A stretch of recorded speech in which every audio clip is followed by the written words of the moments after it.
11 రోజుల దేవీ నవరాత్రుల్లో 8వ రోజు అమ్మవారికి నైవేద్యంగా వెజిటేబుల్స్ అన్నీ వేసి శాకాన్నం కానీ పాయసం కానీ చేయాలి. ఈరోజు వీడియోలో శాకాన్నం చేసుకోవడం చూపిస్తున్నాను. దానికోసం బౌల్లోకి 2 కప్పులు బియ్యం వేసుకుని శుభ్రంగా వాష్ చేసి వాటర్ వేసి నానబెట్టుకోవాలి.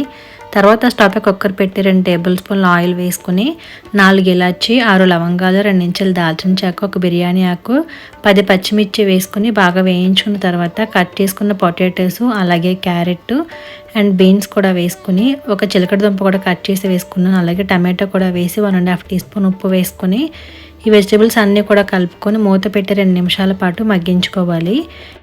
వెజిటేబుల్స్ అన్నీ కూడా బాగా మగ్గి టమాటో కూడా మెత్తబడిపోయిన తర్వాత ఇందులోకి కొంచెం పుదీనా కొత్తిమీర వేసుకొని కడిగి ఉంచుకుని బియ్యం కూడా వేసేసి ఒక 2 నిమిషాల పాటు ఫ్రై చేసుకున్న తర్వాత 1 కప్పు బియ్యానికి 1.5 కప్పులు వాటర్ చొప్పున 3 కప్పులు వాటర్ వేసుకొని ఒకసారి అంతా కూడా మిక్స్ చేసేసుకొని కుక్కర్కి మూత విజిల్ పెట్టేసి హై ఫ్లేమ్లో 3 విజిల్స్ వచ్చేంత వరకు ఉడికించుకొని స్టవ్ ఆఫ్ చేసేసి ప్రెజర్ అంతా పోయిన తర్వాత ఓపెన్ చేసుకుని ఒకసారి అంతా కూడా మిక్స్ చేసుకుంటే సరస్వతీదేవికి ఇష్టమైన శాకాన్నం నైవేద్యం రెడీ అయిపోయింది. మీరు ట్రై చేయండి. రీల్ నచ్చితే లైక్ అండ్ ఫాలో చేయండి. Thank you.